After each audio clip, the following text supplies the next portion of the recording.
देखो next question है हमारा, 10 किलोग्राम पिंड पर 100 न्यूटन का बल कार्य करता है। यह एक घर्षण वाली क्षैतिज मेज पर रखा हुआ है। यदि घर्षण गुणांक दे रखा है इतना तथा गुरुत्वीय त्वरण दे रखा है इतना, तो पिंड में त्वरण का मान उसने पूछा है। ठीक है, चार ऑप्शंस ये दे रखे हैं, सीबीएसई एपीएमटी 2002 का क्वेश्चन है। अकॉर्डिंग टू क्वेश्चन क्या दे रखा है, पिंड का द्रव्यमान m बराबर 10 किलोग्राम और पिंड का बल क्या है, 100 न्यूटन है। ठीक है, अब देखो ये इधर ऐसे बना हुआ है डायग्राम, 10 किलोग्राम का पिंड ये रहा। ठीक है, बल लग रहा है 100 न्यूटन। उसके बाद घर्षण गुणांक म्यू बराबर है कितना, 0.5। गुरुत्वीय त्वरण है 10 मीटर बटा सेकंड स्क्वायर। पिंड का मुख्य खंड आरेख, ये मुख्य खंड आरेख हिंदी में होता है FBD, फ्री बॉडी डायग्राम। ठीक है, मुख्य नहीं होता है, मुक्त खंड आरेख बोलते हैं इसको, मुक्त खंड आरेख, फ्री बॉडी डायग्राम। देखो ये रहा मेरा पिंड, ये इस पे नीचे की ओर mg लग रहा है, इसको थोड़ा सा और एक्सटेंड कर लो, नीचे mg लग रहा है, ऊपर क्या लगेगा r प्रतिक्रिया बल या अभिलंब बल है ना, इधर f लगा रहे हैं और इधर घर्षण के कारण वो लगेगा अपना घर्षण बल। कितना होगा, f बराबर म्यू और ये r के बराबर। ठीक है, और ये r की वैल्यू क्या आ जाएगी, म्यू mg, ये रहा तुम्हारा सब। ठीक है, अब x अक्ष के अनुदिश न्यूटन का द्वितीय नियम लगाने पर, वही x अक्ष के अनुदिश लगाऊंगा, वही सिग्मा fx बराबर ma, एफ नेट बराबर होगा एम ए के, अर्थात क्या होगा, सिग्मा एफ एक्स, यानी कि एक्स दिशा में बल, परिणामी बल। तो परिणामी बल क्या बोला मैंने, एफ माइनस एफ, ये आपके स्मॉल एफ है। ठीक है, घर्षण बल को इसने स्मॉल एफ से डिनोट किया है। तो एफ माइनस एफ, ये बड़ा बल माइनस घर्षण बल बराबर द्रव्यमान इंटू त्वरण। इसी को मैं ऐसे लिख सकता हूँ, एफ ये वाला F minus mu M G, घर्षण बल का मान रख दिया म्यू एम जी, और बराबर द्रव्यमान इंटू त्वरण।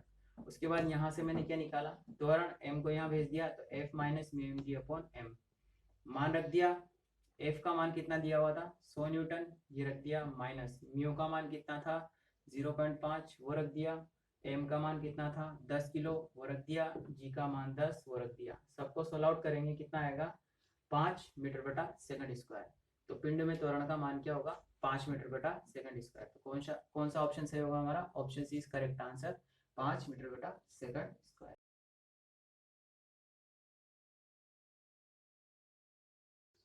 देखो नेक्स्ट क्वेश्चन है हमारा, क्वेश्चन नंबर 17।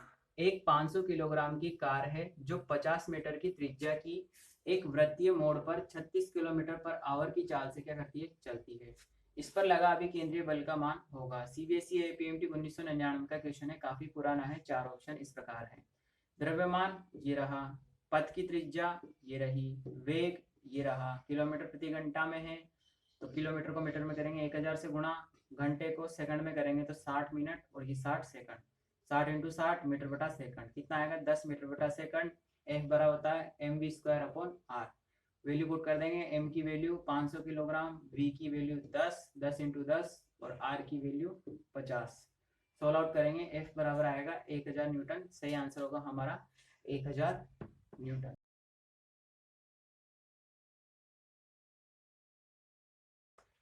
नेक्स्ट क्वेश्चन है हमारा, क्वेश्चन नंबर 18। दो पिंड हैं, m1 बराबर 5 ग्राम का, m2 बराबर 10 ग्राम का, द्रव्यमान के हैं। ये घर्षण रहित घिरनी के ऊपर से धागे से क्या है, गुजरते हैं। ये रहा अपना घिरनी, ये घर्षण रहित है घिरनी, यहाँ पे फ्रिक्शन नहीं है। ठीक है, फ्रिक्शन नहीं लग रहा है यहाँ पे। m1 वाला द्रव्यमान ये रहा, m2 वाला ये रहा। m1 वाला है 5 ग्राम का, ठीक है, और m2 वाला है 10 ग्राम का। इसके बाद अगर इन्हें छोड़ दिया जाए तो त्वरण का मान होगा, यहाँ जी क्या है, गुरुत्वीय त्वरण है। चार ऑप्शन ये रहे, सीबीएसई आईपीएमटी 1999 का क्वेश्चन है। देखो सबसे पहले हमें क्या करना पड़ेगा, रस्सी में तनाव मानना पड़ेगा। रस्सी एक्सटेंड होने वाली नहीं है, रस्सी पलेगी नहीं रबड़ की तरह। ठीक है, उसके अलावा देखो माना रस्सी में तनाव क्या है, कैपिटल टी मान लिया मैंने। तो घिरनी व ब्लॉक डायग्राम का क्या बना रहे हैं अपन, फ्री बॉडी डायग्राम बना रहे हैं। ये घिरनी और ये ब्लॉक का एक निकाय है पूरा, ये बना दिया मैंने। अब मैंने क्या किया, नीचे इधर m2g लगेगा, इधर m1g लगेगा। ठीक, तनाव मान लिया मैंने, इधर भी टी इधर भी टी, रस्सी में तनाव इधर ही लगेगा, यहाँ भी इधर ही लगेगा। इसके बाद मैंने, चूंकि m2 वाला भारी है, m1 वाला हल्का है, जब इनको फ्रीली छोड़ूंगा तो ये नीचे जाएगा ये ऊपर जाएगा, मैंने मान लिया ए त्वरण से नीचे आ रहा है, ये ए त्वरण से ऊपर जा रहा है। यहाँ क्या है, m2 किससे बड़ा है, m1 से। ठीक है, तो अतः m2 वाला ब्लॉक नीचे की ओर गति करेगा तथा m1 वाला ब्लॉक ऊपर की ओर गति करेगा। फिर उसके बाद इधर आ जाओ, m1 द्रव्यमान के लिए गति का समीकरण। सबसे पहले किसके लिए लिख रहा हूँ, m1 वाले के लिए। देखना कैसे लिखते हैं, एफ नेट यानी एफ परिणामी, परिणामी किधर आएगा, जिधर त्वरण है। तो ज्यादा कौन सा होगा, टी, तो टी में से क्या घटेगा, m1g, टी में से m1g घट गया। फिर एफ नेट किसके लिए लिख रहे हैं, इसके लिए, तो क्या हो जाएगा, द्रव्यमान इंटू त्वरण, तो द्रव्यमान m1 इंटू ए, तो m1 इंटू ए बराबर टी माइनस m1g, समीकरण नंबर 1। फिर m2 द्रव्यमान के लिए गति का समीकरण, इसके लिए लिखेंगे वही एफ नेट, नीचे ए आ रहा है तो ए की दिशा में कौन है, m2g, तो m2g minus T, m2g minus T. फिर इसके लिए एफ बराबर m में लिखेंगे तो m इंटू ए, तो m2 इंटू ए, समीकरण नंबर 2। ए को 2 के कर दिया, जोड़ दिया, लेफ्ट लेफ्ट वाले जुड़ गए, या राइट राइट वाले जुड़ गए, या टी से टी कैंसिल आउट हो गया, ए कॉमन आ गया, जी कॉमन आ गया, ए बराबर ये इसके हर में चला गया, तो m1 और m2 के मान रख दिए मैंने यहाँ पे इस इक्वेशन में। रखने से क्या आया, जी का मान नहीं रखा मैंने क्योंकि ऑप्शन में जी दे रखा है। ठीक है, तो मैंने यहाँ इसको सोल्व किया तो क्या आया मेरा, g/3। तो सही आंसर क्या होगा हमारा, हमारा त्वरण आएगा ए बराबर g/3।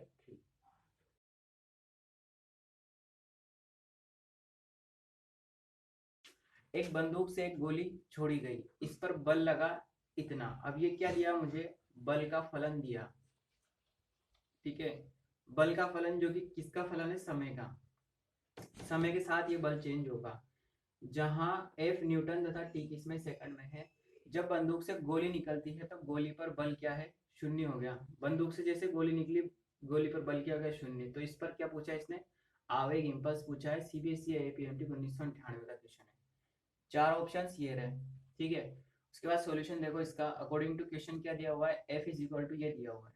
ठीक है, जब बंदूक से गोली निकलती है तो गोली पर बल क्या हो गया, 0, यानी कि F बराबर क्या हो गया, 0। कब, जब गोली निकली बाहर, तो क्या हो गया, F बराबर 0। F का मान ये रहा, इसको 0 के बराबर रख दिया। यहाँ से T का मान निकाल लिया, क्या आया, 3 इंटू 10 की घात -3। ठीक है, अब ये मान क्या होगा, मेरे काम आएगा। गोली पर आवेग, आवेग क्या होता है, इम्पल्स। देखो आवेग क्या हम जानते हैं कि आवेग होता है संवेग में परिवर्तन। ठीक है, तो F बराबर क्या होता है, dp/dt।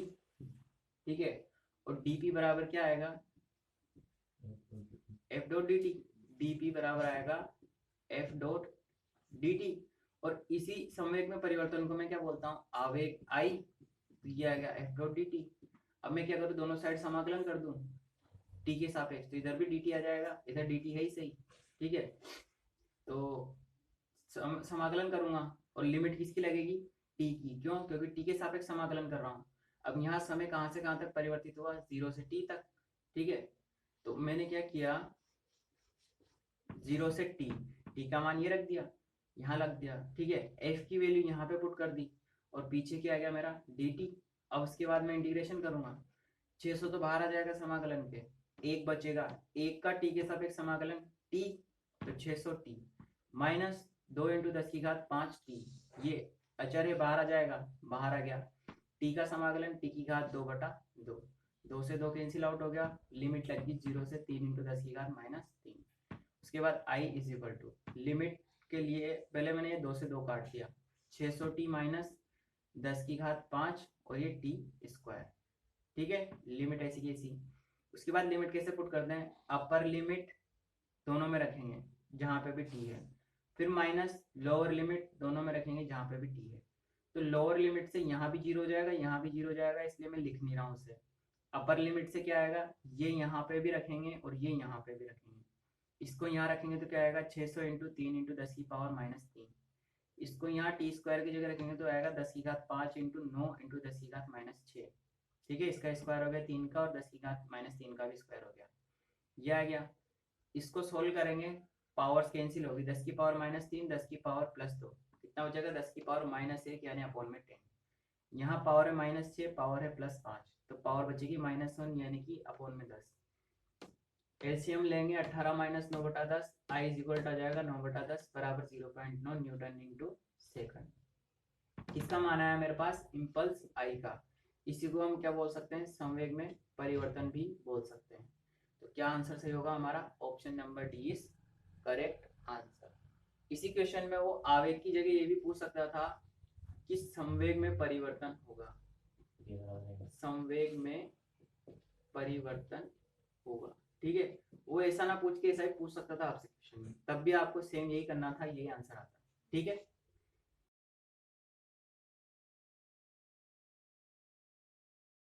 नेक्स्ट क्वेश्चन है हमारा क्वेश्चन नंबर 20। 150 ग्राम की किसी बॉल पर जो कि 20 मीटर बटा सेकंड स्क्वायर त्वरण से क्या है, गतिशील है, एक बल 0.1 सेकंड के लिए क्या लगता है सॉरी, है ना। तो आवेगीय बल का मान पूछा है इसने, सीबीएसई एपीएमटी 1996 का क्वेश्चन है। चार ऑप्शंस ये दे रखे हैं इसने, ठीक है। तो सबसे पहले क्या दे रखा है इसने, बॉल का द्रव्यमान इतना दिया हुआ है, इसको सबसे पहले मैंने किलोग्राम में चेंज कर लिया। समय दिया है इसने 0.1 सेकंड। अब यहाँ पे त्वरण भी दिया हुआ है, ठीक है। अब यहाँ इसने पूछा है आवेगीय बल। पहली बात तो ये कि बल आवेगीय क्यों होगा, क्योंकि यहाँ पे जो है ना बल 0.1 सेकंड के लिए लग रहा है। अगर बल बहुत कम समय के लिए लग रहा है, 0.1 सेकंड, 1 सेकंड का भी 10वां हिस्सा ही है, ठीक है। तो अगर बल बहुत कम समय के लिए लग रहा है तो वो कैसा होगा, आवेगीय होगा। और आवेगीय बल कब लगता है, जब कोई चीज किसी चीज को इम्पैक्ट करती है, टक्कर करती है। जैसे मैंने किसी बॉल को बोर्ड की तरफ फेंका, बॉल आएगी, बोर्ड को हिट करेगी, तो बॉल और बोर्ड कुछ समय के लिए संपर्क में होंगे, तो यानी कि बॉल कुछ ही समय के लिए बोर्ड को फोर्स लगाएगी, यानी कि बल लगाएगी, फिर टकरा के निकल जाएगी। तो बहुत कम समय के लिए इसने इसको टच किया, तो वो जो बल लगाएगा ना, बॉल इस बोर्ड पे बल लगाएगी, वो कैसा बल होगा, आवेगीय बल होगा, ठीक है। और जैसे मान लो मैं इस बोर्ड को ऐसे करके पुश कर रहा हूँ, तो पुश करा मैंने तो 1 या 2 सेकंड या 3 सेकंड के लिए पुश किया, तो ये वाला जो बल होगा जो मैंने हाथ से इस पे लगाया बोर्ड पे, ये आवेगीय बल नहीं होगा, ठीक है। इसके बाद इधर आ जाओ, त्वरण दिया हुआ है, आवेग होता है I is equal to F into T, और F बराबर होता है हमारा m है, तो m इंटू ए, m मेरे पास है, a मेरे पास है। मान निकाला बल का 3 न्यूटन आ गया, एक में F का मान रख दिया, समीकरण एक में ये रही, F का मान रख दिया 3, टाइम का मान 0.1, आई का मान आ गया 0.3 into sorry 0.3 Newton into second. तो ऑप्शन सी हमारा करेक्ट आंसर होगा, 0.3 न्यूटन इंटू सेकंड।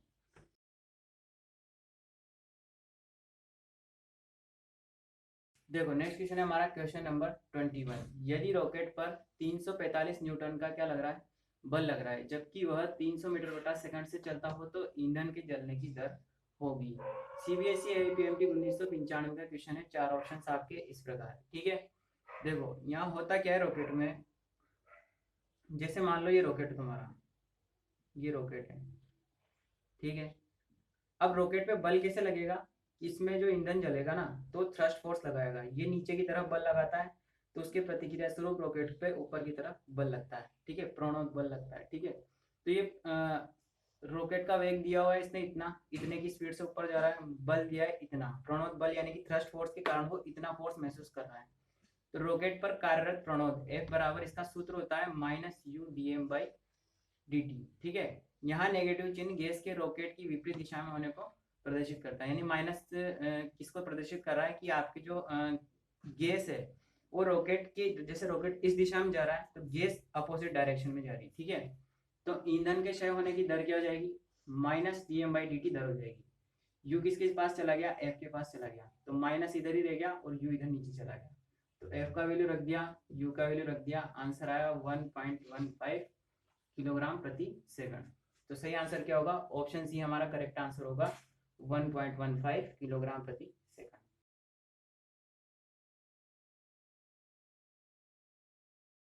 देखो नेक्स्ट क्वेश्चन है 22। एक कार समतल सड़क पर 72 किलोमीटर प्रति घंटा की चाल से चलती है। यदि सड़क तथा कार के बीच स्थितिक घर्षण गुणांक 0.5 है, तो कितनी न्यूनतम दूरी चलकर कार क्या है आपकी रुक जाएगी। सीबीएसई एपीएमटी 1992 का क्वेश्चन है। चार ऑप्शन आपके इस प्रकार दे रखे हैं। सोल्यूशन सबसे पहले क्या दिया हुआ है, कार की चाल इतनी दी हुई है, इसको हमने किस में चेंज किया, मीटर बटा सेकंड में 5/18 से गुणा करके। सड़क तथा कार के बीच स्थितिक घर्षण गुणांक दिया हुआ है 0.5, गुरुत्वीय त्वरण दिया हुआ है 10 मीटर बटा सेकंड स्क्वायर, सड़क तथा कार के मध्य स्थितिक घर्षण विद्यमान है, ठीक है। तो अतः त्वरण क्या होगा, -μg। कैसे आया, मान लो आपकी कार, ये रही कार, ठीक है, ये कार आती है, ये सड़क पे चल रही है। अब सड़क पे मान लो ये इस डायरेक्शन में चल रही है, तो इस डायरेक्शन में चल रही है, तो आपके इधर की तरफ क्या लगेगा, आपके घर्षण बल लगेगा। ठीक है, तो घर्षण बल कैसे लगता है, नीचे क्या लग रहा होगा mg, और ऊपर क्या लगेगा r। तो r किसके बराबर होगा, mg के। और अगर मैं इसको त्वरण के रूप में बात करूं तो r बराबर क्या आ जाएगा, g। ये r मतलब बल है ऊपर की तरफ। तो ये जो त्वरण लेना है ना मुझे इसमें घर्षण में काम में, वो क्या आएगा, g। तो म्यू n के स्थान पे मैं n के स्थान पे क्या रख दूंगा, म्यू जी, तो माइनस म्यू जी आ जाएगा। अब ये माइनस क्यों लगेगा, क्योंकि गति के विपरीत डायरेक्शन में लग रहा है। तो a बराबर आ गया माइनस म्यू का मान रख दिया, जी का मान रख दिया -5 मीटर बटा सेकंड स्क्वायर। गति का तृतीय समीकरण लगाया, v स्क्वायर बराबर u square plus 2s, s का वैल्यू निकाल लिया, ये आया। यहाँ पे हमने सबके मान रख दिए। v का मान अंतिम वेग 0, क्योंकि गाड़ी पे ब्रेक लगाएंगे तो गाड़ी रुक जाएगी। प्रारंभिक वेग दे रखा है 20 मीटर बटा सेकंड। ठीक है, उसके बाद 2a, a का मान कितना आया था मेरा -5, सबको सोल्व करा, कितना आया 40 मीटर। तो सही आंसर क्या होगा हमारा, option B is correct answer, 40 metre. आज का हमारा जो वीडियो था ये हमारा टॉपिक 3 का लास्ट वीडियो था। अगले नेक्स्ट टॉपिक हमारा होगा टॉपिक नंबर 4। तो मिलते हैं नेक्स्ट वीडियो